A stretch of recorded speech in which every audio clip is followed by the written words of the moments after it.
What is going on, Washington fans? Did you miss me? As y'all know, I was in Virginia over the last few days. Literally just got back a few hours ago. So I got an energy drink, though. I'm good. I've been up since 3 a.m.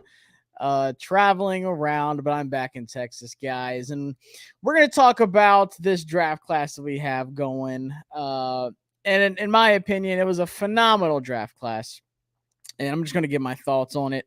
But a few quick notes. Like I said, obviously, we're live tonight going over the draft class. And then Tuesday night, I will go live and talk about the undrafted free agency signings. People love those. That was my biggest video last year. I don't know why, but it got a lot of views and it went off. And I actually have a lot of thoughts about some of these signings, and I think a good bit of those guys are making teams, and I'll tell y'all why. So come back Tuesday night for that. They dropped the full list tomorrow. Seems like a lot of teams already did that, and Washington said they're going to do it tomorrow. So looking at the chat, we've already got a bunch of people here in the comments. Let's see what we got. My boy Rio says, raise hail. Let's go. We got the new hashtag. I like it better than the HTTC. Definitely like it. Abel says, love the draft class. KB says, let's go. When does rookie minicamp start? I'm going to have to check.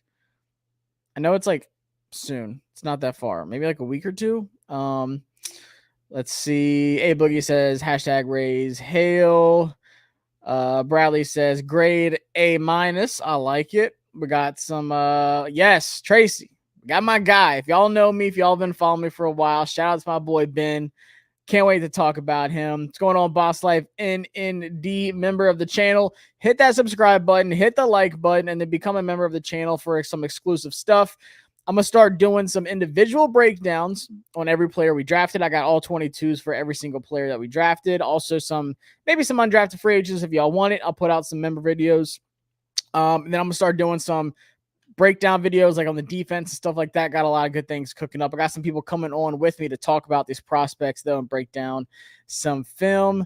Let's jump right into it, man. I said, I was nervous about this draft class. I didn't know what to expect, but looking back on it right now, this is such an Adam Peters draft class. Like, it just has his stamp on it. And I love that they're releasing all these videos, like showing the phone calls and stuff like that, just talking to the prospects, with him and Dan Quinn, and even some of the other coaches, just talking to the players. Like, there's something that he said, like, you had that commander's tag, talking with certain players, like the way you play, how violent you are on defense. Talk about like Jordan McGee, like how violent you are. Bring that violence here in Washington. They said Javonte Jean-Baptiste, they said you had that Washington Commanders tag. So we have an identity coming up.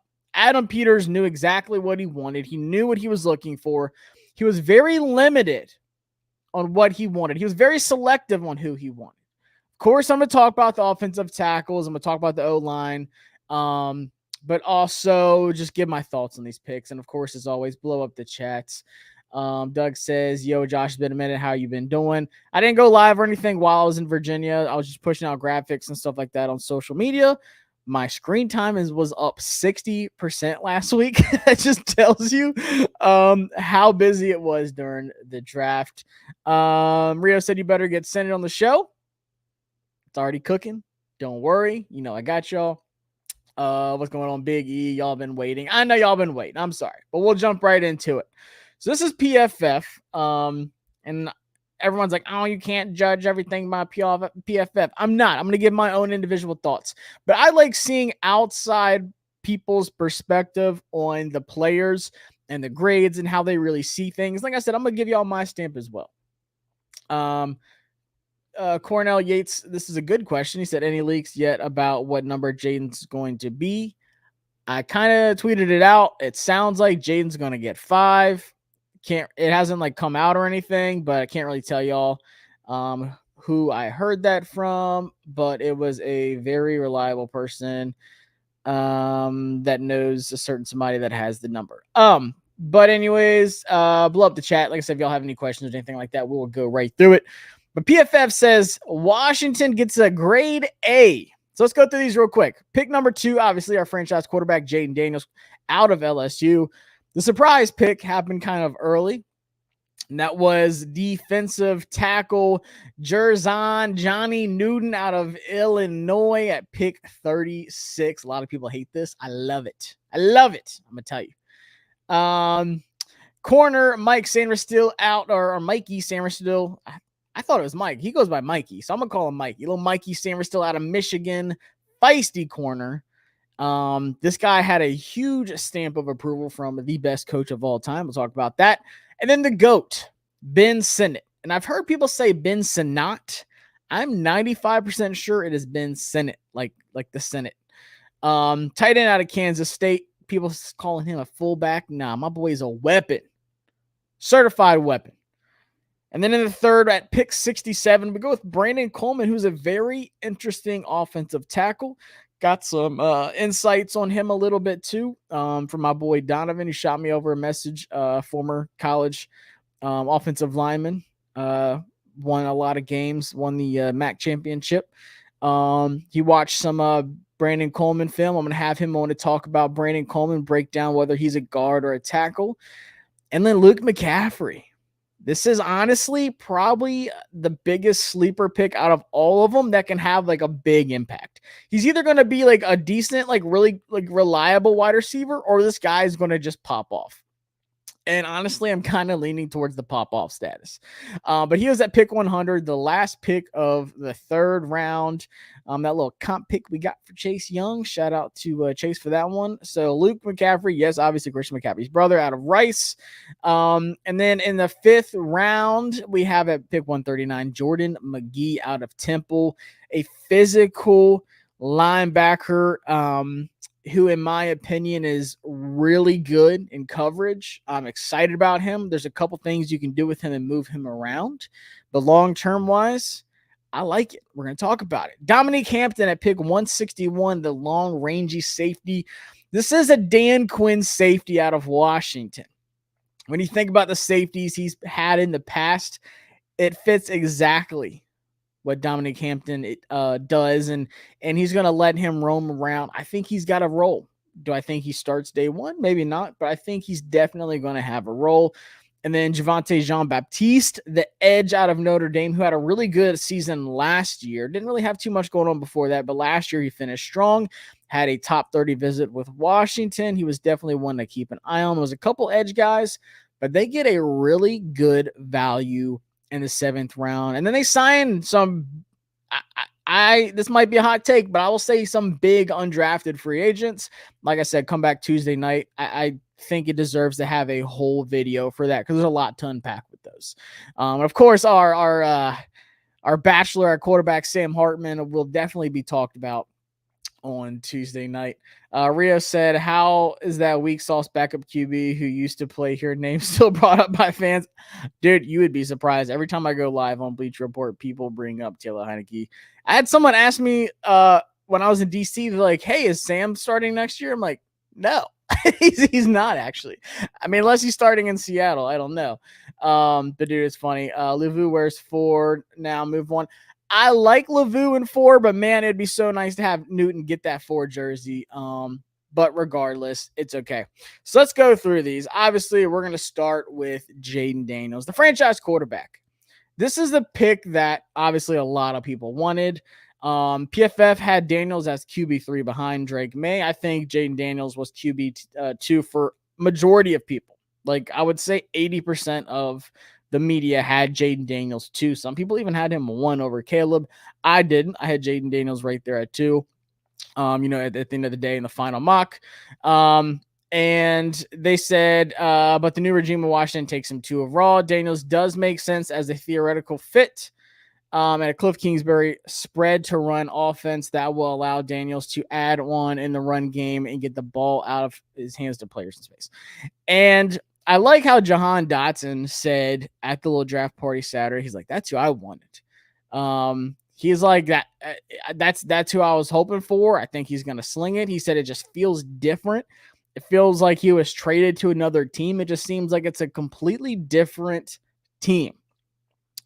And with Jayden Daniels, man, it like actually hit me at that draft party on Thursday in DC. Like we called his name. I'm like, this guy gives us hope And I just go back to last year, like as a fan, like how defeated I was. I was like, dude, I'm literally rooting for us to lose right now. That is a terrible feeling. No fan wants to feel that way. No fan wants to lose. But I knew it was necessary. And I knew that we had to get this franchise quarterback. But you think about what Jaden Daniels can do, just the upside. And I said the whole process, Drake May has a ceiling to him. There's so much more to unpack there. I think there's still more to unpack with Jaden Daniels. I know he was at college for a while. That's fine. I love it. He had the experience. He got better every single year. And the thing that he does so well compared to Caleb Williams and Drake May is his intermediate to deep ball accuracy. His slot fade is almost perfect.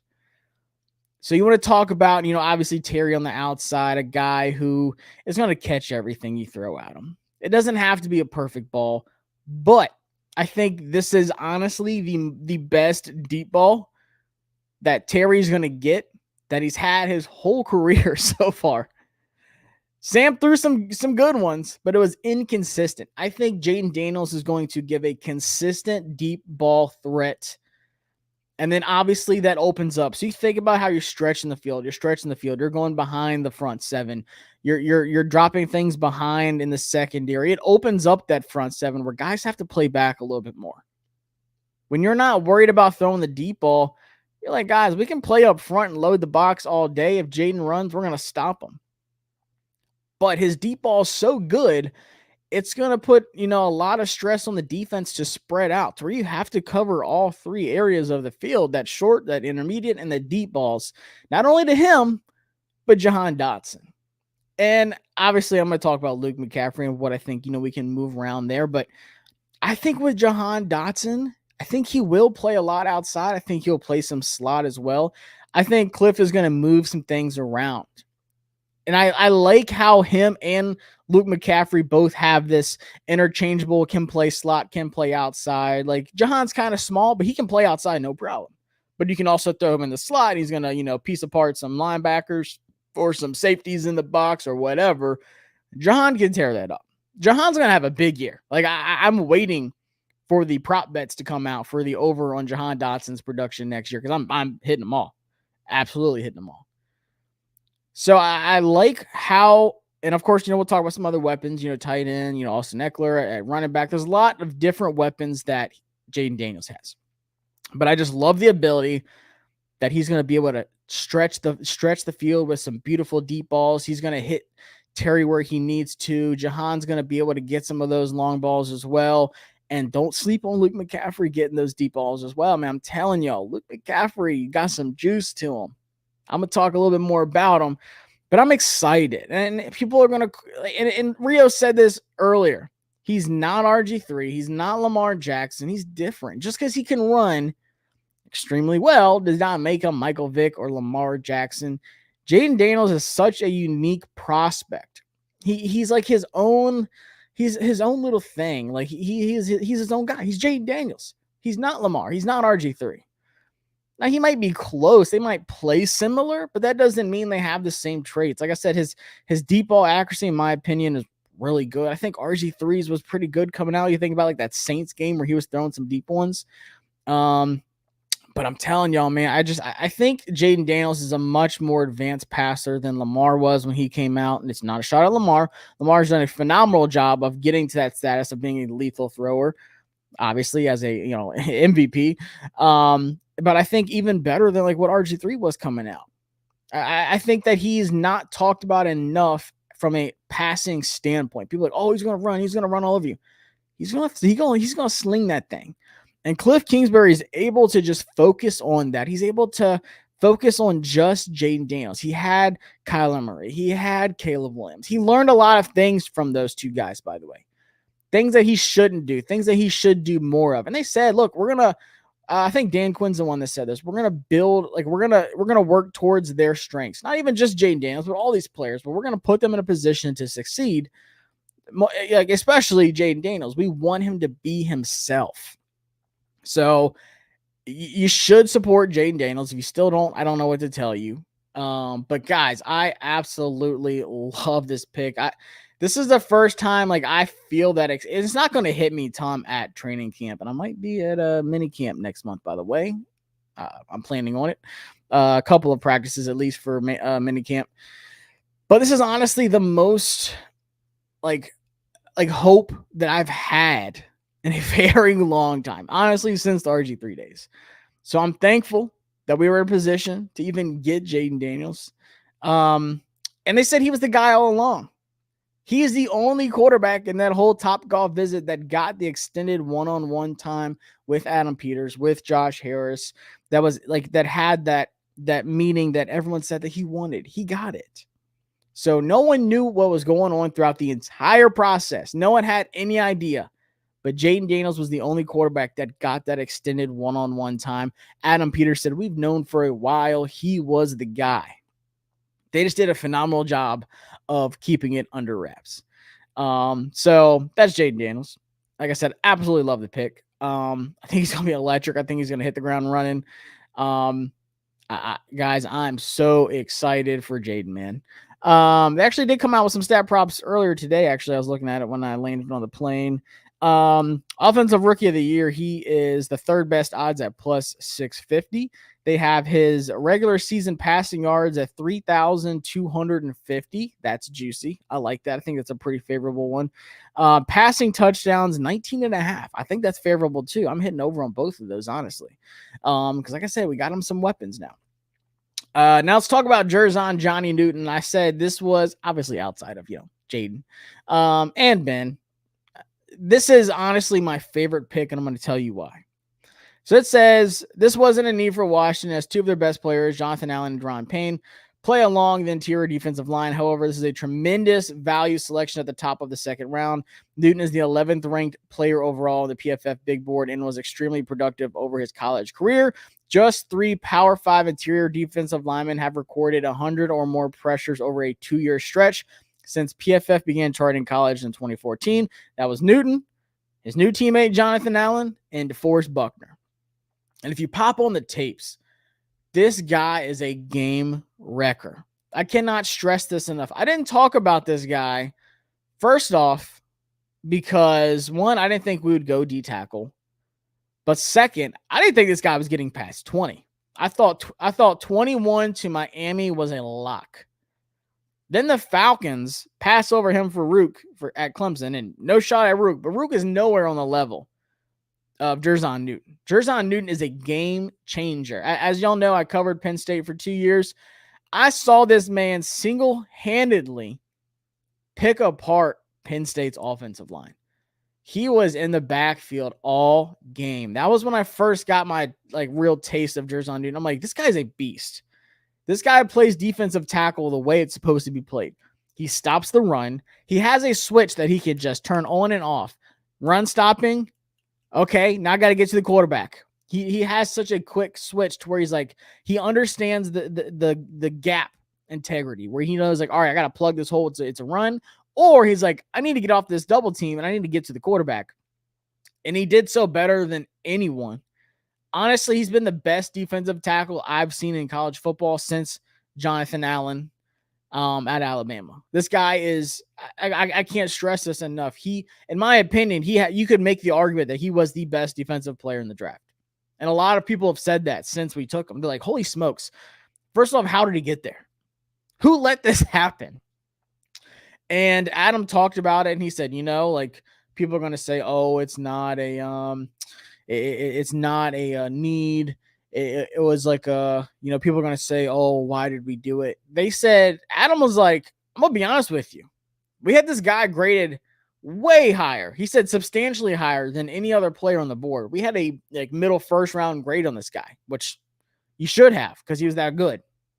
He was like, we have no idea how he was still there. We had to take him. And he said there's going to be no problem playing all 3 of those guys at the same time. First off, Jonathan Allen is getting a little older. He has 2 years left on his contract. I think he'll be 31 when his contract's up. I think he's a free agent in 2026, if I can remember correctly. And then Deron Payne's after him. Jerzon Newton is only 21. He's only 21. I think he turns 22 during training camp. He's so young. Roger said Newton, Payne, Allen on 3-4. Newton in starter rotation. Payne and Allen played too many reps per game. And that's another thing too, is like you saw how we would rotate guys in and help out Allen and Payne with fresh legs and stuff like that. First off, you're going to be able to do that, but you will absolutely be able to see all three guys on the line at the same time. Couple of different ranges. One, Dorrance Armstrong can play inside and outside as well. He can, he has that flexibility, kind of like Darius Robinson out of Missouri that just got drafted. Kind of like him. He can play inside or outside. With Jerzon Newton, he can play from 3-tech to 5-tech. So 3-tech outside that guard, 5-tech outside the tackle.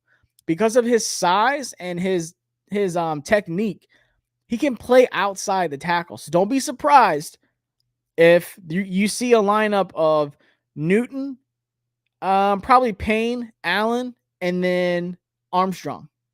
And then you'll have like a linebacker that blitzes on the outside. You'll have a safety that blitzes on the outside of Newton. Guys,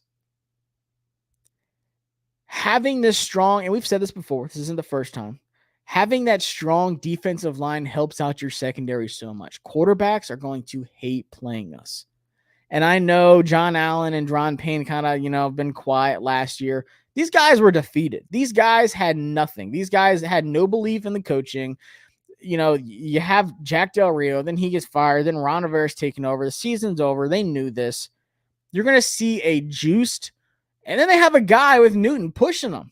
Like, hey, I'm the young buck. You vet guys, y'all going to be able to keep up with me.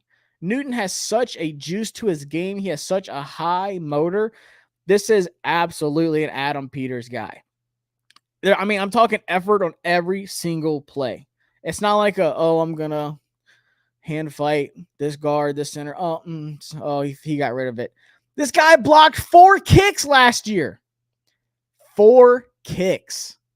That's crazy. Blocked 4 kicks last year.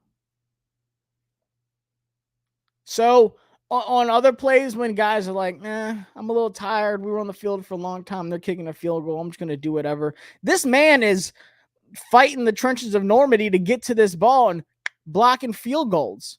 Blocked 4 kicks last year, guys. So first off, you're going to get that aspect of the game, which is great. But you're going to have a guy who is a nonstop motor every single play. I cannot wait to show y'all this guy's tape. I cannot wait. And I said this when we drafted him, he is going to be a fan favorite because of how he plays. You loved, John Allen in his prime. You love that Dron Payne in his prime. Newton is going to be on that level. He's going to get a ton of sacks. He's going to get a ton of pressures. He's going to bring that energy on every single play. He's going to be celebrating after every play, guys. The defense is going to be juiced up behind this guy. I understand it. People wanted a tackle. Like, what's going on, Josh? Why didn't we get a tackle on the board? Why did we take a D tackle? Because one, Adam Peters is building for the future. And secondly, this guy was too good to pass up. And the 49ers said this, I think it was yesterday in their press conference talking about it, how they were at pick 31. They said, after that run of tackles, they, wanted a tackle as well. But just how the board fell there at 31 for them, they didn't like the tackles that were there. They just thought the value wasn't good enough. Would you rather get a tackle at, 36 that might not pan out? That's like a 50-50 guy. Or would you get a guy in Jerzon Newton, like, once again, he's 21, but he had the most production out of any defensive player in all of college football the last 2 years. I'm not talking about just D tackle. I'm talking about edge. I'm talking corner. I'm talking safety. I'm talking linebacker. You have a proven production guy. The hit rate on this guy is sky high. Or would you rather have a tackle that you reach for because the board was falling that might not even be starter quality? Once again, I'm trusting Adam Peters. He built for the future. This guy is going to be the cornerstone of that defensive line when John Allen's contract is up, when Daron Payne's going to have to get another contract or go somewhere else. This guy's going to be he's going to be like, 23? He's still going to be so young when Jonathan Allen's contract is up. That is insane. This was the perfect pick at the time. When I saw this guy on the board, I thought he was going to the Falcons. When they didn't take him, I literally looked over and I was talking. I was watching my stepdad and my mom. I was like, they didn't take Johnny Newton? I was like, are you kidding me? And I was like, we're going to take him. We're going to get him. Like, we are, because he's that good. This guy should have been picked in the top 20. He was a top 10. Oh, like, in my opinion, he was a top 10 player in the whole draft. Absolutely. T-God says exactly. Newton, Allen, Payne, Armstrong, Luvu, and the new slot corner, and Farrell, Chen, Fowler, Wagner going nuts. Whoever produces stays on the team next year. Holy smokes, guys. This defense is going to look a lot different. Mikey Sam still in the slot. Had 5 or 6 interceptions at Michigan last year. Oh my gosh. Whew-wee. That linebacker core, Bobby Wagner, Frankie Lavu. Man, Jordan McGee, he can move around. He can play a big safety if you have to because of his size.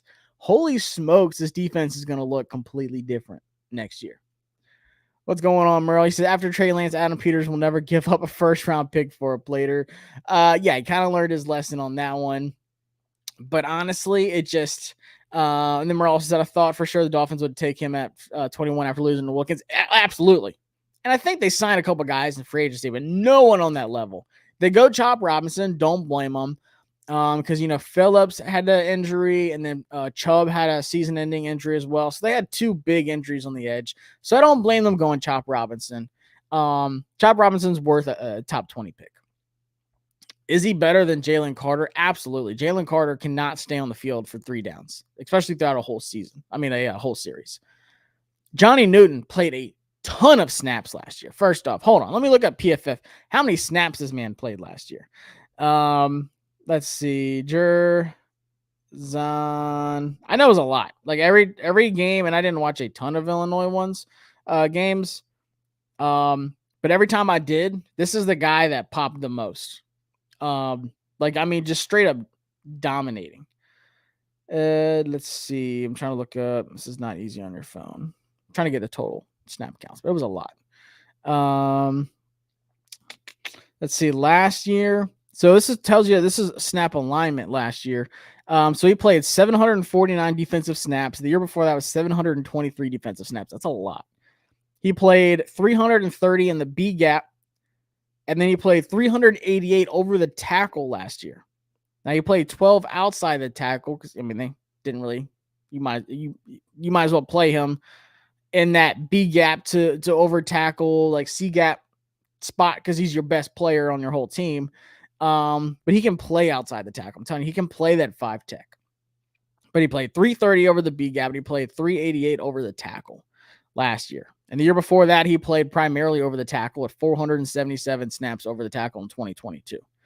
He has a pass rush win rate of 15.4%. His run defensive grade is super high at 77.1. Pass rushing grade was 84. And his run stop rate is really high at 7.4%. That's like in the upper percentile.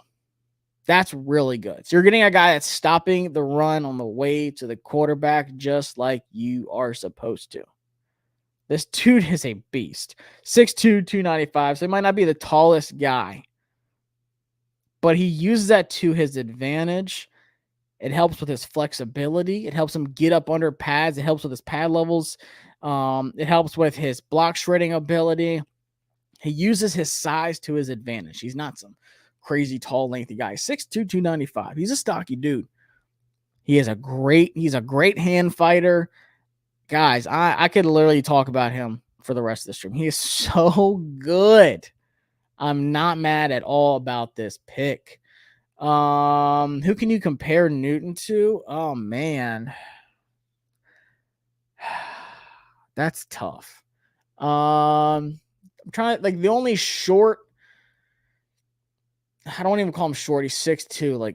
Aaron Donald he wasn't that big though. Aaron Donald wasn't 300 pounds, but Aaron Donald was an undersized D tackle. I'm not going to compare him to Aaron Donald. Shoot, who's that other guy? I think he's on the Bucks. Is it Kobe Turner? No, it's one of these different. I'll let you know on my Jerzon Newton video. I'll look into it to see who I can really compare him to. But I honestly, I don't really feel comfortable comparing him to anybody because he's just himself. He's a beast. Like I said, I honestly haven't seen a defensive tackle that disruptive in a 2-year span, like they said, since Jonathan Allen. And y'all know I'm a huge Alabama fan. Jonathan Allen was literally doing the Superman, like flying over the defensive line to sack a quarterback. Jerzon Newton is on that level. And he blocked 4 kicks last year. Once again, that's crazy. Blocking kicks. Let's see what else we got here in the chat. Hurley says, I'm 48, and this was the best draft for us that I can remember. This, honestly, and once again, we don't know what it's going to look like. So we can talk about how athletic they are. We can talk about how great the value is and stuff. We don't know how much these players are going to hit. But from a standpoint of value and athleticism, but also production, also every single one of these guys was team captains. These are just high value and high like level players. It's not just like this guy could be something. He really hasn't shown much in his college experience, but we're going to kind of bank on that. They're like, no, the sky's the limit for this guy. And he was already amazing in college. Red Wings 01 says this was smart. The Eagles drafted Jordan Davis and Jalen Carter in the first round when they still had Fletcher Cox and Javon Hargrave. And once again, Jalen Carter and Jordan Davis cannot stay on the field for, 3 downs in a series. They can't do it. They're rotating in. Now we might do that with Jerzon Newton to start out, but it's not because he can't do it, because this guy literally played like every snap on defense. The guy's motor is insane. For a guy his size, it blows my mind. Shaden Jackson, we had the worst defense last season, and now we have a top 15 potentially. Definitely agree. Tyrone Williams said we still need a big cornerback. Don't disagree with you. Like I said, I'm going to do an individual breakdown of all the players, but I'm also going to do like a defense video, and then I'm going to talk about an offense video, kind of break that down. Yeah, Mathis, I don't know. And I'll tell you too, with the draft picks and with the undrafted free agents we signed, you can tell more so with undrafted free agents, you're going to see a lot of these guys weaved out. And I'm going to bring up the depth chart at the end of the stream and kind of show y'all a little bit, give y'all a little teaser for the next video. But you can tell, first off, the players that we had here, they weren't Adam Peters guys. Do they have the Commander's tag? Probably not. Some of them, sure. So talk about Newton, Mathis, Ridgeway. I think they'll like Ridgeway. I think Mathis is the one where you're like, first off, he can't stay healthy. Maybe it's just not really working out. But you can definitely tell that they're kind of, they had the free agency. They signed some like starters. They lay the foundation. Now they're starting to get down in that second layer of dirt. So like, this backup, we don't really like him. This guy we drafted is definitely going to take this guy's spot. So absolutely love Jerzon Newton. I think he's going to be a fan favorite once again. Physically, Newton and Hargrave are nearly identical. I could see that. Both of them are super disruptive. And they can get to the quarterback with no problem. All right, let's go. Great characters. And that's another. Oh, we drafted some high character dudes. Like big time. All right, let's get to the next one. I don't want to stay on here too long. So like I said, Mikey Sam still. The Commanders continue to draft good football players. Sam still brings a fierce mentality to the team and provides positional versatility. He secured a career best 6 interceptions in 2023, second among quarterbacks, and his 90.3 PFF grade since 2022, ranked 4th among Big Ten cornerbacks, which is super high. It just tells you how many good cornerbacks were in the Big Ten.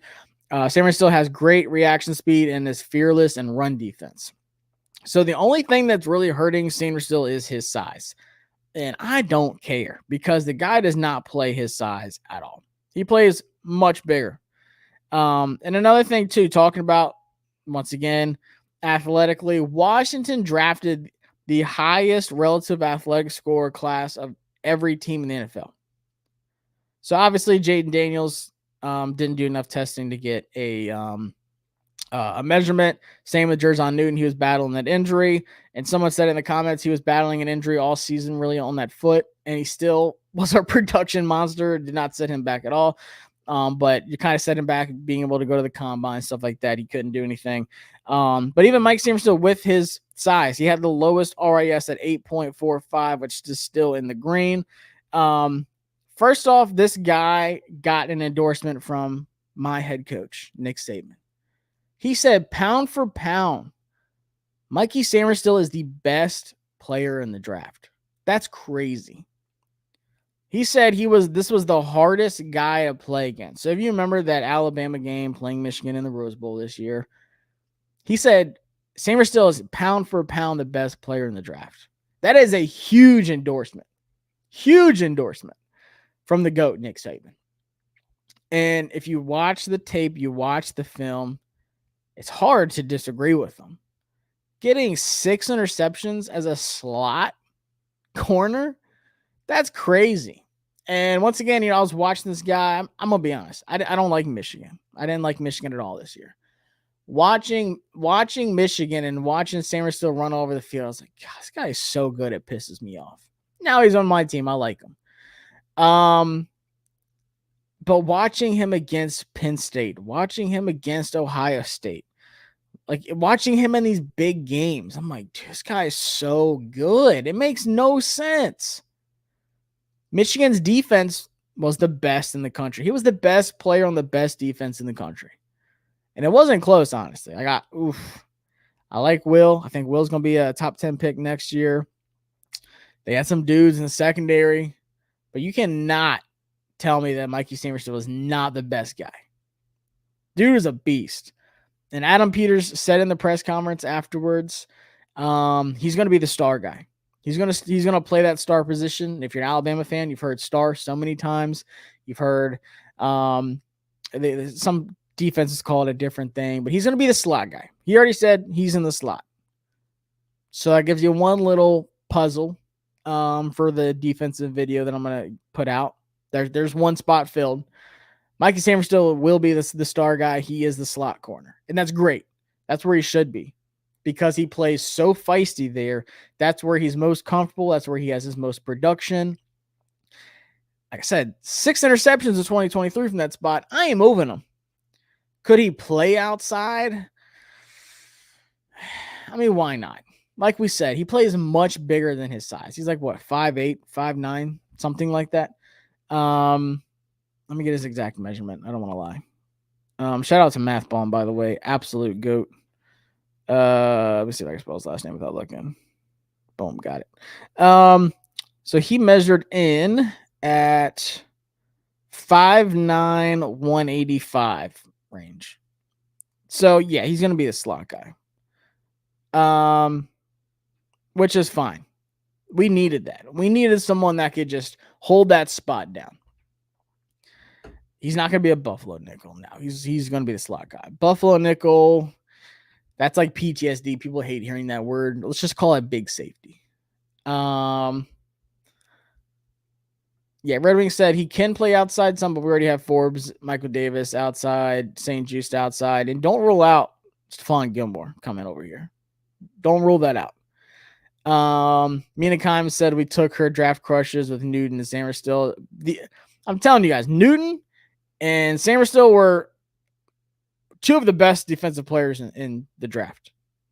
Like they were just, when it comes from a production standpoint and just talent wise, they were 2 of the best. Yeah, we're not going to we're going to retire the term Buffalo nickel. We're just going to say big safety. Whether it's big dime, big nickel, we're doing big, not Buffalo. Switch from Buffalo to big. So your big safety, Jeremy Chin, Hampton. Like I said, maybe Jordan could play some big safety as well because of his size and his range. I'm not going to give away too much. I think I have an idea of what the starting lineup's going to look like. Unless we, change it up. Like I said, maybe Stephon Gilmore sign or something like that. But we got a dog. If there's a dog in the draft, it's Mikey Sam still. He plays like a pit bull let off the leash for the first time, like every play. And it says that his fearlessness in the run defense, when you look up his highlights, even with the 6 interceptions, some of his best plays are like a wide receiver will get a screen or a wide receiver will get a little slant. And Mikey's not even it's not even his guy. He's nowhere in the picture. And he just comes running in the screen and just lays the dude out. You're like, for his size, he's laying out running backs like the Ohio State game. I forgot who it was at the running back. Maybe it was Travion Henderson, big beefier dude. Called a little check down. He turns. Mikey's right there, just pops him at the line of scrimmage. We got a dog. Like, we went to the SBCA. We adopted the nastiest dog in there, and we let him off the leash. And that's Mikey Sam still. He's gonna be a fan favorite too. You're gonna see a theme. These guys are fan favorites. These are guys who are gonna bring a lot of energy and fit. The identity that this team is going to have is going to look completely different. Completely different. And it's so refreshing. This is going to, you know how like when Washington's not playing and we watch other teams, we're like, man, how come Washington doesn't look like that? How come Washington doesn't look like the Ravens? How come we don't look like the 49ers? How come we don't look like the Texans? This team's going to look like an actual team. I don't think that's getting talked about enough. We watch our team and it just seems like we're playing a different sport last year. Like, our defense, like, what are we doing? What game are we playing compared to these other teams? Even with backups, even with guys we've never heard of making crazy plays, what are we playing that's so different than these guys? Like, we're gonna look so much different. Biggie says, Josh, we got some blue chippers. We got some blue chippers. We got some blue-collared blue chippers. Could we possibly have the offensive rookie of the year in JD5 and defensive rookie of the year in Sam Steele? Honestly, I mean, the Jaden one's going to be tough because Caleb's got the star factor, but he's also got Rome Odunze, DJ Moore, Keenan Allen. Like, that's crazy. That's the best wide receiver corp in the NFL. It has to be. But Sam Steele, and we said this with Forbes last year, so we're gonna kind of do it again.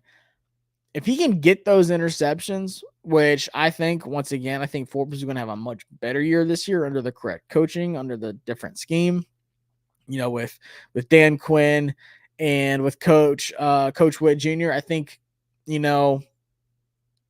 if Sam Steele can get some interceptions, I'm not ruling it out. Like, he wasn't like in the 5th round or something like that. Like, he's still a high draft pick, and he's a well-known player too. I mean, it's going to be tough to compete against, some of those edge rushers that went early, Terrion Arnold, corner, these other corners, but there's not like this flashy, like a Sauce Gardner kind of corner in this draft too. So anything's possible. You just got to hope these edge rushers, like if Latu plays to his ability, he's about to have like 10 to 12 sacks this year. I love Latu. He's such a good dude. Hurley says we are pulling at Texans, and that's something that people were talking about, like, can Jaden Daniels and our offense, can we make the jump that the Texans did? And I'm not ruling it out. I'm drinking the Kool-Aid. Josh, besides JD, which jersey will you buy first? So I did get a Jaden Daniels jersey already, and I bought another jersey. I couldn't wait. I bought this guy's college jersey. Y'all will know as soon as it comes in. You should have a good idea who it is, though. But I think the only Washington jersey that's out right now is Jaden Daniels.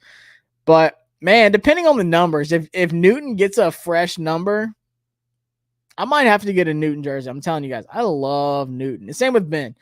When I was talking to Ben at the Senior Bowl, I was like, bro, we got to give you 0. And I'm so mad that he doesn't have it. But it would probably go to Mikey anyways. But still, I was like, dude, you and a 0 would be dirty. He's like, dude, please. He was like, that's a lot of pressure repping the 0. I was like, dude, you could do it. I always said, yeah, I'm getting a JD and Senate jersey. Who do you think gets phased out of that DB room? So I'll do like a deep dive into it. Because like I said, I'll tell you Tuesday. Because I think some of these undrafted free agents are going to weave out a couple guys. Like I said, I'll show you the depth chart here at the end once I go through these picks and give y'all some nuggets. No Mickey D's. All right, let's talk about my boy Ben. Ben Sennett, after previously getting great value in the draft according to PFF Big Board, the Commanders pick the 105th ranked player in the 2nd round. Sennett is an athletic tight end for Jaden Daniels to develop with for the next decade. I love that. Next decade. Stability. Like how it should be. Sennett missed 14. Oh, I skipped the whole sentence. He doesn't do any one thing at an elite level, but he can do everything well. I like that. I agree with that. Senate's 14 missed tackles forced in 2023, ranked third among tight ends. He made 31 explosive plays over the last 2 seasons. And this is a guy who won the fullback of the year award because he was that good of a blocker. And Adam Peters said, dude, you remind me of George Kittle and Juszczyk together. You know, first off, that is huge to even say that. And Adam Peters doesn't just talk out of his ass. Adam Peters does. Like, he wholeheartedly meant that. He said, dude, I knew I had to get you. And Dan Quinn said, dude, I've been watching you the last 2 years. I've wanted you for 2 years. I'm like, yo, Dan Quinn, me too, brother. First time I remember seeing Ben Sinnott when he stole my heart is when Alabama played Kansas State in the bowl game 2 years ago. It was like the Capital One Bowl. I forgot what bowl game it was. But Alabama had all of their starters playing on defense. No one was out. Brian Branch had the game of his life. But Ben Sinnott with that 34, I was like, who is this tight end catching these NFL routes? I'm talking sideline catches, 2 feet in, get it going vertical, lined up as the wide, lined up, at that fullback spot, getting great blocks. I was like, who is this white boy tearing up my Alabama Crimson Tide defense? It was making me mad. I was like, bro, somebody stop this guy. I was like, this is a guy I'm going to watch next year because he's not a fullback. He is not a fullback. Can you use him as one? Yes. This is the only tight end besides Brock Bowers that didn't get bullied by a sled, at the combine or at their pro day. Like, this guy is like physically, and you see the hockey video where he's knocking guys out. He played hockey. He has toughness. You don't have to doubt that. You saw that on the clip where he's knocking the dude out. In my opinion, he's been tight end too. I remember I went on a show with Kayla and DT and them, and I said I don't like JT Sanders. I'm not a Sanders fan. I wouldn't even take him in the third, like maybe fourth. I said Ben Sinnott is tight end too. He has always been tight end too, and it's not close. I would have had Theo Johnson over JT Sanders because Ben Sinnott has the play speed. He has the measurement speed as well, as he ranked crazy numbers. Let's take a look at his relative athletic score. Ben Sinnott, the only thing really hurting him was his size, 6'3" and some change, almost 6'4", 250. Don't care. He ran a 4.6, 840. Phenomenal. He had a 2.71 20-yard split. Love it. 40-inch vertical, and he had a 10.6 broad jump. Those are elite numbers. He ran a 4.23 shuttle. Elite. And a 6.823 cone. Elite. And then you pop on the tape and you see it translates. When he has the pads on, he has the play speed. And I tell people all the time, play speed is what is important to you. I see a couple good comparisons I like. Doug H said we might finally have our next Chris Cooley. Yes. And I like this one as well. Random. Shout out to the question mark. You can put your name on this one because I like it. He's kind of like Sam Laporta. He kind of is. Speaking of Sam Laporta, I was watching Jerzon Newton play earlier, by the way, where Laporta caught a little shuffle pass and Newton just blew him up in the backfield. Had to throw that in there too because you reminded me. Laporta, yep. Uptown Dre says Sanders is slower and cannot block. And he's not a good enough route runner to like be dominant in the NFL. I don't see it. Caleb said, me and you did say Sinnott on that podcast. Yeah, like Ben Sinnott's been the dude. I'm telling you, I was like the one guy at the Senior Bowl. Everyone's talking to the quarterbacks, and I was like, yo, Ben, my boy, like you're him. And he messaged me like 10, 15 minutes after we drafted him because I told him, the first thing I told him at the Senior Bowl, I said, Ben, you are an Adam Peters guy. You are his next Kittle and Juice. I swear to God, I told him that. And he was like, dude, I could see it. He's like, I would love that. This was like right after, we were just getting Dan Quinn. I don't think we had Dan Quinn yet. I think this was the day before we got Dan Quinn. I said, dude, you are an Adam Peters player. He is not gonna let you go. He's gonna get you, I promise you.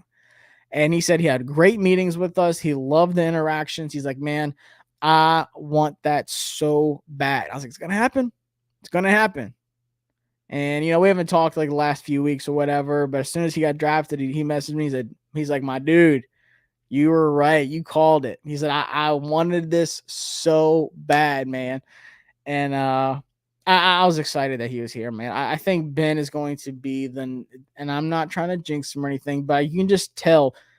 And they said it there, like he might not be elite at everything, but I think give him a year or two, this guy's gonna be a problem. I think he'll play a lot next year, first off. And then he has Zach Ertz ahead of him, helping him get there, helping him be just, a more refined tight end, which I think he is great right now. I think he's phenomenal right now. But when you want to talk about, making that leap, and it's hard for tight ends, it's just a universal thing. Tight ends usually don't produce their first year. What Sam Laporta did was phenomenal, unheard of. It usually takes a year, maybe two, to kind of really break out as a tight end when you get to the next level, because it's different. But man, I'm so excited for Ben. I did get a Ben Kansas State jersey. Got to. I'm a rocket to training camp. But he's definitely gonna come on. I'm just kind of waiting for him to settle in, get everything going. But he's definitely gonna come on the show. Gonna get him on here. We might go live so y'all can talk to him as well. But I can't wait. Love the pick. All right, let's stop the tight end love fest. Let's get to the meat, and that is Coleman, the tackle out of TCU. Now, before I read their thing, shout out to my guy Donovan White. Like I said, I told him he's going to come on here. We're going to watch some Brandon Coleman tape, and we're going to take a look at maybe. Is he going to be a guard, or does he have a legit shot at tackle? First off, this is one of the top athletic tackles in the whole draft.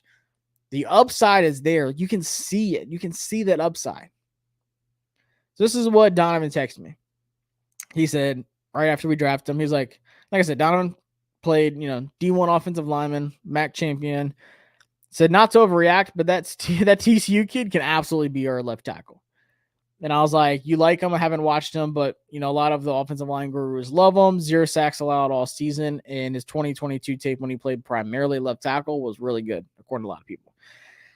And he said, yeah, man, he could be that guy for us long-term at left guard, but I think they'll actually roll with Allegretti there. Coleman is a freak athlete, and watching him from the waist down, he moves like a tackle. Great footwork and lower body technique. Mauler in all aspects of pass protection. The length isn't prototypical, but honestly, not a huge concern at all. Reminds him of Jake Matthews. I think that's interesting. I could definitely see that because of the size and how he plays. Reminds him of Jake Matthews. If y'all remember Jake Matthews from years back. He said Coleman is a little shorter and thicker than and Matthew moves a little more like a tackle in some sense. But Coleman has longer arms and is more aggressive than what Jake Matthews was. Still great feet. I really like the pick. So I was kind of like, and like I said, I remember some of these offensive line gurus. I can't act like I knew Brandon Coleman. He wasn't on my list. But when I started doing some deep diving into Coleman, I'm telling you guys, when it comes to like the offensive gurus, they rave about this guy. PFF says the Commanders finally land an offensive lineman at the top of the third round, selecting Coleman out of TCU. 6'6", 320-pounder, struggled in 2023, but was far better in 2022 when he earned a 79.6 PFF grade. He could wind up on the inside in the NFL, but he has experience on the outside, so he could get a shot there first. And Red Wing said something that I saw as well. He was playing through injury in 2023. Excuse me, I didn't like the pick at first, but it's grown on me. It's definitely grown on me too. And I want to say this about the offensive line because people are like freaking out still. Washington tried. They definitely tried to trade back up into the first round and get one of those top tackles. And I told y'all this a lot. First off, I told y'all I was predicting. It was the worst kept secret of the draft. Washington was going to want to trade back up and get a tackle. But I've said this many times. It is hard to get trades done. It's hard to get trades done in the draft, even with all of the trades that happen. It has to be beneficial to both sides. And it's not easy to just say, oh, so-and-so, Dolphins at 21. That's kind of what I projected. Dolphins at 21, they're going to want to trade for us. So it would have had to take a first next year, according to a lot of people. It would have had to take a first next year and some more draft capital this year. So if you look at, how we were able to trade, with the Eagles and what that turned into, it turned into 2 picks this year, turned into, Ben Sinnott. And because I forgot what picks we had, but it turned into be a better deal for us. Did it help out the Eagles? Sure. I don't care what the Eagles do. I don't care about Cooper DeJean. I don't care. I care about how it benefited us. I like how it, helped us get more value. Yes, we dropped 10 back, but we jumped up like 20 and some change. And it helped us get the players that we got. So if you look at it from that aspect, we try to trade up into the first, but whoever we were trying to trade with, they don't care what we wanted to do. They wanted to get what they wanted to. We don't know who they tried going with, but according to a lot of things I heard, it was like the 20 to 24-ish range. Back half of the first round, it just didn't happen. That's okay. But what I respect is that Adam Peters, first off, had the guts to just take the best players available, to take Jerzon Newton, because he was substantially, in his words, quote for quote, he was substantially higher than any other player they had on the board when they went to pick at 36. He was substantially higher. That's what you're supposed to do. You're supposed to take good football players in the draft. You're not supposed to say, all right, who's the next tackle that's a left? Let's just take this guy.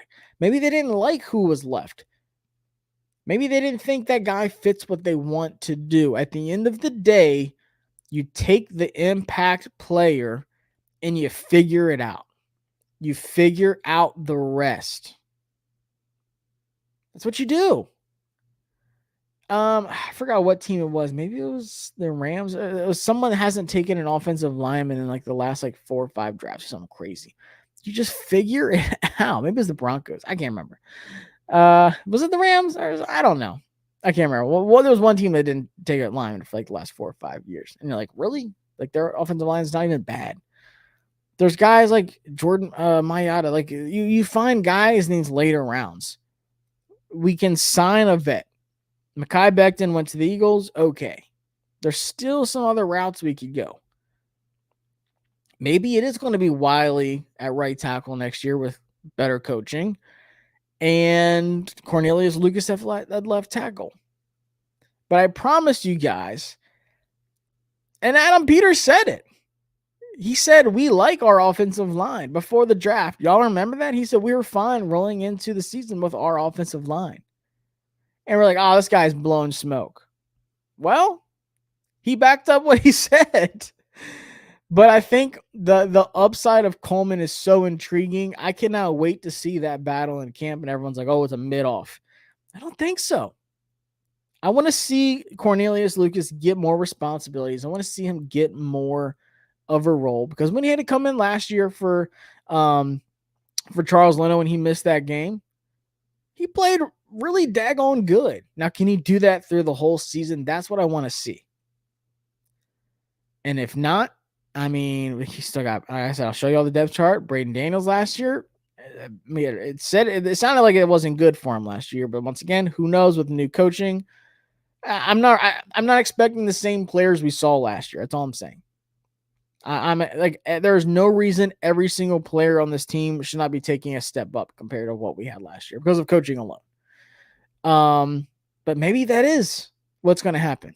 Maybe it is going to be Allegretti at left guard, and you got some depth behind him. Maybe it is going to be Cornelius Lucas at left tackle. Maybe it's going to be Coleman. Maybe Coleman's the backup option at left tackle. Maybe he's the backup option at left guard. Maybe he can start at left guard. That's going to be talked about on my offense video.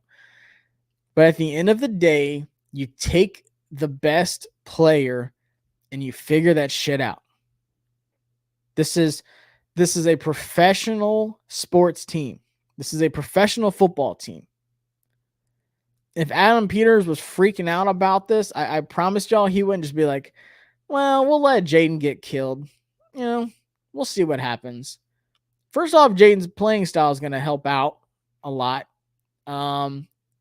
First off, I think he's going to get the ball out faster than what we saw last year. But then also we're gonna see a coach that builds around his quarterback in the sense of, I'm not going to ask Jaden Daniels to throw it 50 times a game like we saw last year. There was no sense of wanting to protect the quarterback last year from a coaching standpoint. There was no sense of like, hey, we're gonna help Sam out by running the ball, which we did not do last year, and we're gonna just tell him to throw it 50 times a game, and we're gonna watch him get killed in the process. That is not like, we're not going to see that this year. I think that's the PTSD that is stuck in fans' head. And I get it, because I watched those games too. I watched Sam get drugged through the dirt all season long. Guys, I saw it. But Cliff Kingsbury is not going to do that. We have, once again, Austin Eckler is going to be a great safety blanket. First off, his pass protection is daggone good. Ben Sinnott, the best blocking tight end, even better than Brock Bowers. He won the award for the best blocking. He was the highest graded blocking tight end in college football last year. So you have him, if he's lined up in line, you have him outside the tackle, helping chip those guys, helping your tackles out. So you have a guy in Ben Sinnott who can do that day one. There is no need to learn blocking. He has the play strength. He has the toughness. He has the grit to block on the outside. So you're helping out your tackle there. You're going to actually run the ball. So that's two things already helping Jaden Daniels out. 3, Jaden's going to get rid of it faster. 4, if things are breaking down, Jaden Daniels can run. Run smartly. Get down. Go out of bounds. But he can run. So teams aren't going to be able to just, crash the outside and Jaden Daniels is just going to run up the middle. Defensive linemen, edge rushers, linebackers, corners will have to blitz more responsibly than they did last year. Last year was just like, bro, free run at Sam. Can he run? Sure. Can he break some tackles? Sure. Is he on the level of Jaden Daniels? Absolutely not. So you have that. Are they done at tackle? Who knows? Who knows? But if this is what they go into the season with, these other little moves that they've done have helped out to where it's like, okay, we're gonna figure this shit out. Like I said, all those little points. We're going to run the ball. Benson is going to block. We actually did add some offensive linemen. And if you want to talk about pressure last year, the pressure last year was up the middle. The most pressure Sam Howell faced last year by a gigantic margin was from the center and the left guard last year. I would say 75% of the sacks and pressure came from the left guard and center spot. I'm not saying Wiley's great and phenomenal, but people act like he was the worst offensive lineman last year, and he wasn't. He had some really bad moments, and so did Charles Leno. Once again, I'm not going to defend either of those two guys because the offensive line in general was terrible. But the two biggest spots that there was pressure last year got addressed with Nick Allegretti and Tyler Biadasz. 2 starters. And we added depth behind that. And then we got Coleman that if he absolutely has to, he can start at left guard or left tackle. So am I stress-free about it? Maybe not. No, I'm not going to act like I'm not like, oof, I would have loved, Olis Vishano. But is it going to keep me up at night? Do I think that we're going to see the same irresponsibilities next year that we saw this past year? No. So guys, let's wait. And once again, if things don't look good in camp, if they don't really like something, if things aren't clicking somewhere, they're gonna take care of it. They're gonna figure it out. I'm not stressing it. Now let's talk about our token white boy, Luke McCaffrey. McCaffrey has NFL bloodlines, obviously, and is a natural athlete who knows the nuances of route running. He lacks an explosive element to his game, but has strong hands, especially in contested catch situations where he's phenomenal. Where his 32 receptions since 2022 are the most in college football, a former quarterback, McCaffrey has a good feel for finding open zones. While the Commanders already have weapons in the receiving room, McCaffrey provides a different style, and he's wide receiver 3. And I think he is super underrated. I had put up I was doing some digging because, like I said, that was the last pick of the 3rd round. So afterwards, I was like, I'm gonna go look at some things for Luke McCaffrey. And first off, my first taste of Luke McCaffrey was at the Senior Bowl, and he surprised the heck out of me. I posted like 2 videos of him, and it was like a crazy catch in the back of the end zone. He caught from Michael Penix, where he just goes up in the back of the end zone, catches it, like great body control in the air. Phenomenal body control in the air. But then also just in his routes, I was like, holy smokes. He's so advanced for a guy that's only been playing it for 2 years. His release package is ridiculous. He understands, even though he's not like the crazy, I'm not going to call him like a separator, but he understands how to get open. And he's still working on that. Like, he's still refining that. But even when he's not open, he's open in the sense of he can get the ball better than you. There's that one touchdown he had. It was thrown right corner of the end zone. The corner goes up. The corner catches it, first off, and he just rips it out of his hands on the way to the ground. He gets up and he's like, touchdown. That was me. Like, just ripped it out of his hands. And Caleb said it here. He had the same number of contested catches as Rome Odunze, which is crazy. Wild. Same number. People are like, oh, it's because he can't separate. One, Rice, obviously. Who was their quarterback? Was it JT Daniels again? Quarterback play wasn't the best. But, and I don't want to just compare him to Puka Nacua, but I kind of already did, so I kind of can't backtrack it. But this is what I said. I said, Luke McCaffrey, 6'2", 198 pounds, ran a 4.46 40-yard dash. Tied Rome Odunze with the most contested catches in the country with 22. Scored 13 touchdowns in 2023, which is 6th among all wide receivers in the best wide receiver class of all time, by the way.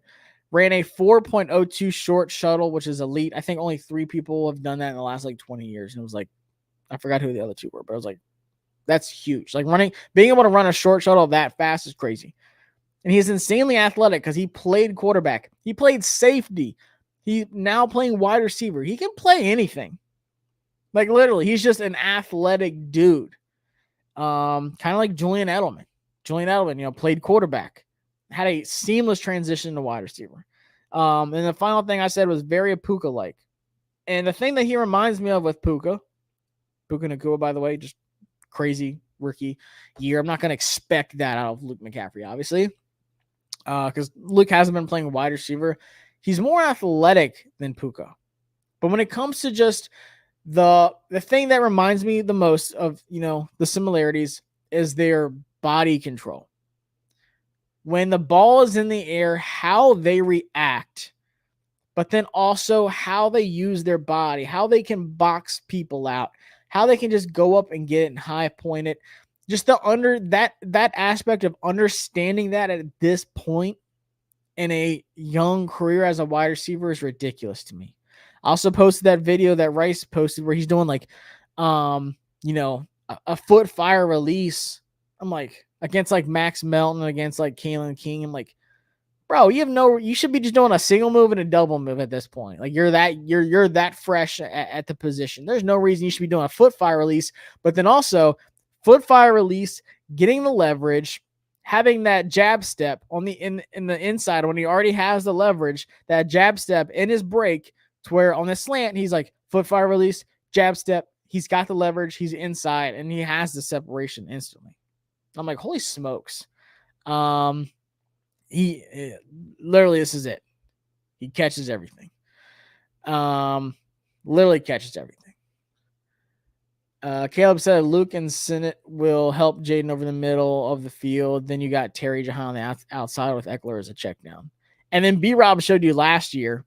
I've never seen this B-Rob before. And this is, like I said, I watched his whole career at Alabama.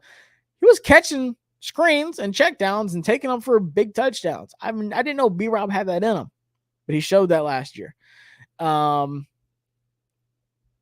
Big hands, MC. He does have big hands. I mean, the family genes are just ridiculous with his dad, obviously with Christian McCaffrey, the best running back in the league. He is going to be like you want to talk about Terry being reliable. Luke McCaffrey is going to be reliable. He is going to be reliable. If there's one word that's going to describe Luke McCaffrey, it's reliable. 3rd and 6. You need something across the middle in traffic, that gritty, tough catch in traffic where he knows he's getting hit. There's that touchdown where he goes up and gets it and the guy rips his helmet off and he just gets up like, I don't care. You think I care? Touchdown. He's gritty. He's athletic. He might seem like that sweet, nice guy. Like, oh, he's going to date my daughter.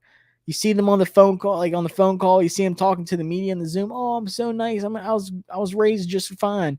But when that boy is on the field, he is gritty. He is tough. Man. Yes, I loved, Troy Franklin. I liked Brendan Rice. I liked Javon Baker. But there's a reason why, those guys fell. Something about their game just didn't fit for all 32 teams until later on. Troy Franklin goes to the Broncos later, goes back with Bo Nix. That's great. Javon Baker goes to the Patriots. They needed it. I like what the Patriots did with their wide receiver room. Got my boy Jalen Polk. Love that. Brendan Rice almost goes undrafted, goes to the Chargers. Love that fit for him. He stays out west. I don't think it's like people are like, he had to because of McCaffrey. Like, that's the only reason he took him because his name, because he had Christian in the 49. No. I think this guy is still raw, but he's already shown you, like I said, that production. He's been productive already. It's not like, this guy just made a change to wide receiver. We're going to figure it out. This is like a dart on the wall. I don't think so. Once again, I'm not saying he's going to have a Puka Nacua type, season. But I think when it comes down to it, Puka wasn't the fastest 40, but like their gauntlets were great. Their gauntlet drills were great. Their short shuttles were great. But when it comes down to it, just being a ball player, just being a receiver, they play a lot alike. And I think Christian McCaffrey's faster. He's a little bit more athletic than Puka. Puka's a beast, man. Puka is a beast. And once again, I'm not going to hype up Luke too much and sit here and say, guys, expect him to be Puka. But I'm just saying the way they use their body, the way they play the wide receiver position reminds me a lot of each other. I see the similarities. I can see some Edelman once again. Edelman was a little smaller, I think. But Luke's 6'2", like 195, almost 200 pounds. People are like, he's like what? He was in the slot. So he's like what? 5'10", 5'11"? Nah, this boy's 6'2". He's 6'2". He can play in the slot and he can play outside. So that's what I was saying earlier. I like the things you can do with Jahan and Luke. It's kind of like with Curtis. You could play him in the slot if you had to. You can play him in the backfield, but you can play him outside too. But I think Cliff is going to cook some things up with Luke and Jahan because you're going to see a lot of like crossing routes. You're going to see like a lot of confusion. The defense are like, I don't know like who's going to the slot. You're going to see a lot of pre-snap motion. You're going to see things spread out. I like this pick a lot. All right, Jordan McGee, linebacker out of Temple, a high-level competitor with a non-stop motor. Dan Quinn. That is Dan Quinn's dude. McGee offers some solid run and chaseability, physicality in the box, and upside as a blitzer. He posted a career-best 87.2 PFF grade in 2023 with an eye-catching 90.7 pass rushing grade that ranked 4th among all linebackers at worst.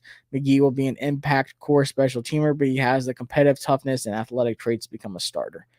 I think, and this is a guy that, once again, was a hot name. The Cowboys really like Jordan McGee. They did a lot of homework on him. A lot of teams did a lot of homework on him. And I think, so Adam Peters on the phone call was like, dude, we were sweating this one out. We didn't think we were going to get you. Like, we were stressing about getting you here. And once again, I didn't know a lot about him, but guys like him and Trevin Wallace were some guys I started to do some homework on later on.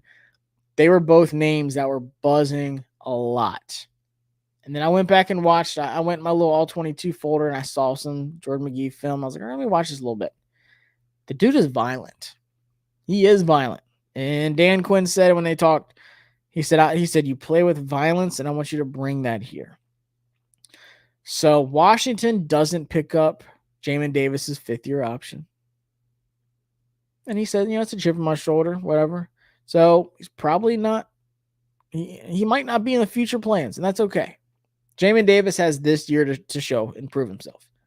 If not, we've got his replacement with Jordan McGee. I think you get 1 year out of Bobby Wagner. Frankie Lavue's obviously, still super young. He's going to be here for 4 years, 5 years plus, like easily. Then you got Pittman. We signed, depth behind him. But, I knew they were going to go linebacker around this range. I was kind of thinking Cedric Gray. Like I said, Trevin Wallace was a guy that was on my list. And I was like, man, this Jordan McGee guy does fit what they want out of a linebacker. And once again, you see a lot of 2 linebacker sets. A lot of 2 linebacker sets in the NFL. Like you're not going to see a lot of 3 linebacker sets. You need an extra DB on the field at all times, whether it's a corner or a safety.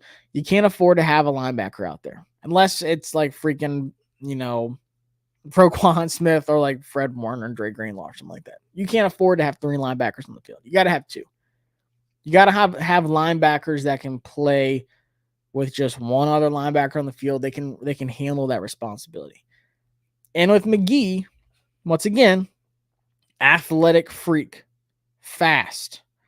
Let's take a look at his RAS score.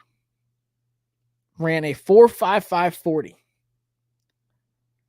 at 6'1" and some change, 230 pounds. Ran a 4.55 40. A 2.63 20-yard split. That's crazy. Ran a 4.16 shuttle and a 6.9 3-cone. That is crazy. That is moving. For a linebacker, like I said, in today's NFL, there's only 2 linebackers on the field most of the time. You gotta be able to move. And when I'm watching the tape, the thing that he does really well that I like is he understands gap integrity. When it's a run play, he understands the ability to close gaps, but also get off of blocks and get to the running back. He doesn't let the running back come to him. He's like, I'm going to get my way into the gap. I'm going to beat you to your spot. Jonathan Ward said this was Ken Norton's guy. Yeah, that's something they said on the phone too. Like, Ken Norton wanted you so bad. Like, we are so hyped to have you here. And I think Ken Norton's going to do great things with him. I think McGee gets a lot of playing time. First off, they said it, impact special teamer. Absolutely. That's great. You need those guys. You need those blue chip guys. But I think you're going to see him. I don't know if Bobby Wagner's going to, first off, want to be playing 98 to 100% of snaps. That's a lot for him. But having the flexibility for a guy like McGee to come in on certain situations, whether it is, you're going to see some disguises where it's we're going to blitz with them. And then he drops back into coverage. It's going to be 3rd and long. McGee's on, they're blitzing. And he's like, no, we're dropping into coverage. And he drops back. You're going to see some cover 1. You're going to see some cover 3. You're going to see a lot of man coverage on the outside with the corners. And you're going to see a lot of pressure up front. And quarterbacks, like I said, are going to hate playing us. And I think McGee will get some playing time on defense. I can't wait to watch his film some more and break it down on here for y'all. But the dude is violent. And he's fast. I like him a lot. A lot of people did. A lot of people, if there's a day 3 linebacker that your team needs, it's Jordan McGee. Let's talk about Hampton. I knew we were going to get safety. I didn't know what kind of safety we were going to get. But like I said, go with Dominique Hampton out of Washington. And I watched some Washington games this year, obviously. One of the best teams in the country. This is a guy that did pop out on tape because he flies all over the field. He's a hard hitter. It says Hampton is a supersized safety at 6'3" and 215 pounds, and he comes with good athleticism. He's an interesting addition to Dan Quinn's defense that prioritizes those kinds of hybrid athletes in the middle of the field. Hampton was at his best in coverage around the line of scrimmage, and he earned an 81st percentile coverage grade in the box last season for the Huskies, which, like I said, that's what he loves. You think about Javon Kearse, and those bigger safeties, like they're not playing like single high, out on an island. They're up front where they're going to disrupt. So you think about Quan, and like I said, I'm not going to give away everything from my defensive video, but you think about how Quan was used last year, like up front. I don't think Quan's going to be used like that this year, but I think guys like Jeremy Chin will. And then I think, because Chin only got a 1-year deal, so you have Dom Hampton behind him. That could be, his replacement if things don't work out, or if he gets hurt, Hampton can come in and play that same like box safety role where they are going to just create havoc up front.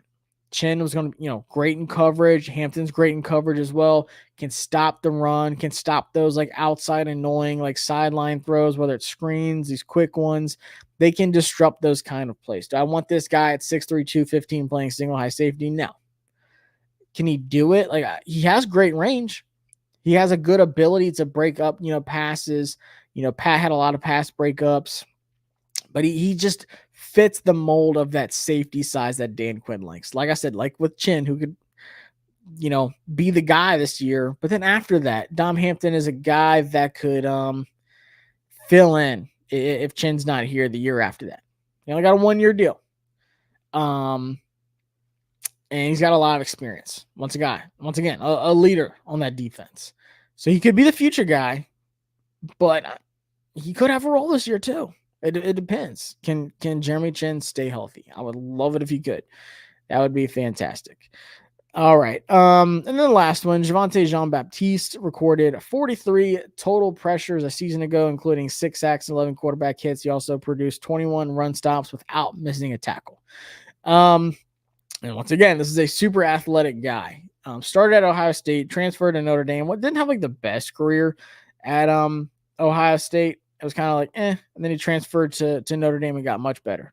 So he's about 6'4" and some change, 239 pounds. He's a little bit on the lighter side. You want him to get a little bit, stronger. But once again, athletic profile through the roof, had a 9.22 relative athletic score, 4.66 40-yard dash, 2.71 20-yard split, had a 34.5 vertical and a 10.7 broad jump. Like, just great numbers all around. But then you pop on the tape, and he's really good on the outside. Like I said, they brought him in for top 30, so they obviously really like this guy. And you kind of go back to, what did they think of the edge guys that were here? Do they like KJ Henry? I don't know. I do. Do they like Andre Jones? I don't know. I do. But then you have those rotational pieces like Dante Fowler. They have those veteran guys. Yeah, you have the Dante Fowler. You have the Colin Farrell. Like I said, Dorrance Armstrong's going to have a big role coming up this year. Obviously, that was like one of our premier like free agent signings. I think he fits more into that 3-down, bigger of a role than he had in Dallas. But I think you'll see Jean-Baptiste get some pretty decent snap counts outside. They're gonna rush the quarterback by committee. They don't have this one dominant guy on the outside like Micah Parsons that he had in Dallas. But they have guys who are going to be fresh legs coming in with their ears pinned back, ready to get to the quarterback. These are all athletic guys. Like I said, Dante Fowler, long arms, great at fighting hands, great at getting outside the tackle. Same with Colin Farrell, just a really good physical stature, makes the most out of his reps, rushing the quarterback. Like I said, I like KJ Henry too. Don't know what they think about him, but I would like to see him get a role this year coming up as well. But then Javonte Jean-Baptiste fits what Dan Quinn likes in his edge rushers, is these big guys. Let's see. Red Wings 01 said, one of my favorite YouTubers described Jean-Baptiste as a power rusher trapped in a speed rusher's body. I can see that. This is a guy who needs to get into the weight room and add a move or two to his arsenal. And I agree. Like, once again, I'm not calling this guy like a generational pass rusher, but there's things you can work with there. And it really does fit what Dan Quinn likes in his edge rushers. But yeah, he does play fast, and he wants to be a little bit, a little bit stronger. Like I said, he's a little bit undersized. The weight's the only thing that was really, hurting his relative athletic score. But at the end of the day, that Dan Quinn wanted this guy bad, big time. So overall, I agree with PFF. I give it an A. I mean, obviously, when you get your franchise quarterback and you're getting these big time, value guys and Jerson Newton, they had, no business being there at 36. Same with Sanders still being there at 50. Did they, reach for Ben Sinnott? No. Like I said, he was my tight end too. At 53, I didn't. The reason I didn't think we were going to get him, like I knew like he was a Washington Commander. I told him, like, bro, you're it. I thought somebody else was going to snatch him before we could, but the whole trade helped us, jump up from 78. Really helped get Ben Sinnott. So I was like, hey, I'm down with this trade. I don't care. I don't care what the Eagles do. And then, like I said, Brandon Coleman, the upside's there, the potential's there. He has the athletic ability, he has the size. Technique wise, can he be a starting tackle in this league? We will see. Luke McCaffrey is going to shock a lot of people. Luke McCaffrey is going to, once again, be another fan favorite. He's going to have a very productive rookie season, and he's going to help out. Jaden Daniels is going to love Luke McCaffrey. Then Jordan McGee, don't sleep on him. Adam Peters got Dre Greenlaw in the 5th, a very physical, athletic linebacker in the 5th round. Maybe he got his next Dre Greenlaw with Jordan McGee because this guy is a freak athlete. He is violent, just like Dre Greenlaw. And then safety of the future, possibly with Dominique Hampton. Like I said, Jeremy Chin only got a 1-year deal. You got his possible replacement right here in the 5th round. There's a lot of these late round safeties I really liked, but Dominique Hampton fit more. I had Jalen Simpson as the guy, but going back looking at it, I should have done more homework on Dominique Hampton. Keaton, a lot of depot out of Oregon State was another guy. That's the guy I was kind of leaning towards more. But when you think of the typical Dan Quinn safeties, size, roles, Dominique Hampton is what Dan Quinn looks for. So it's a match made in heaven there for him. And then Javonte Jean-Baptiste, like I said, just a disruptive edge rusher. If he can do more of what he did at Notre Dame, and that's the good news. He got better last year. He got much better. And I think they'll be able to work some things out with them. And once again, we don't know what they thought of the edge rushers that we had here moving like from last year.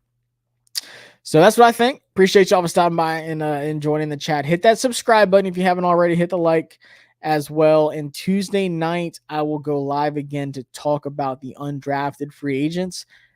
And y'all can be surprised. I think there's about 4 guys, at least, that could be starters. Or not, maybe not starters, but they'll make the team over some of these guys. I think these undrafted free agents, here's just a little preview, are going to replace these Ron guys as depth.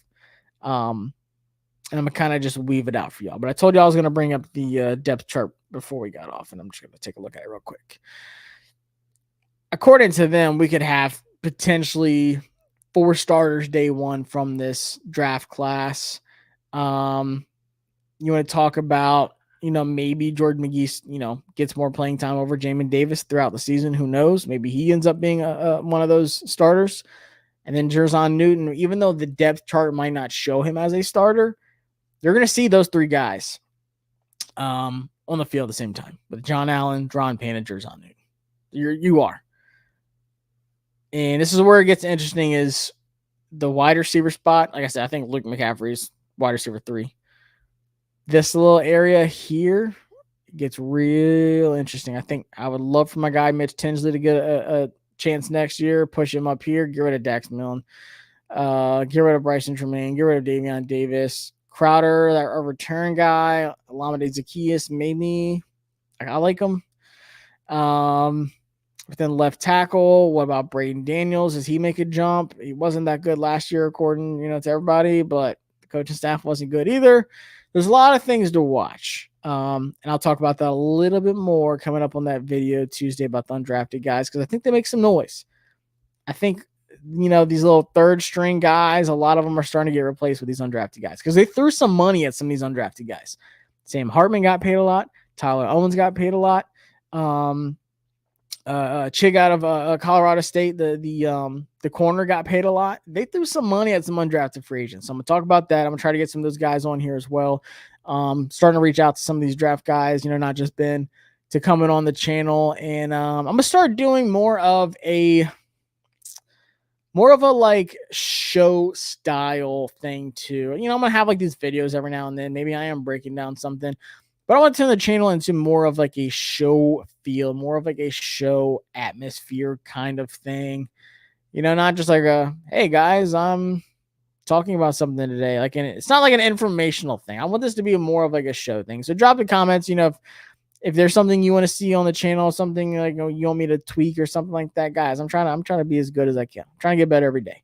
But I just want this to have more of like a show feel, not just like this is a YouTube channel kind of thing. Like I want this to be more of a show, and I want to build something special. And I came back from the draft. I appreciate everyone. First off, that was whether you watched draft videos, whether you watched Bleacher Report streams. I don't have one this Tuesday, but I have one coming up the Tuesday after that. Just kind of like took the week off. Like I said, I'm exhausted from traveling and everything. But I just appreciate everybody that supported throughout the draft season. It was a huge hit. Big time success, not only here on the channel, most subscribers gained, most revenue I've gotten off of YouTube, all that good stuff. But it was just the support is amazing. I love y'all guys. And it's time to keep working. Like I said, I'll be going to some training camps, some mini camps, end of May, probably end of June, end of July. So I'll be back in Virginia a lot. Y'all haven't seen the last of me. But I just want to thank y'all. Like, humble moment real quick. Just gotta thank y'all because y'all are awesome. And I'll be doing some more giveaways and stuff like that too. Maybe like a jersey and stuff like that. Maybe some signed stuff at training camp for those that like can't make it to camp. But anyways, appreciate y'all. Y'all are awesome. And I'll be back. Peace. See y'all next time here on the JTFP channel. See ya.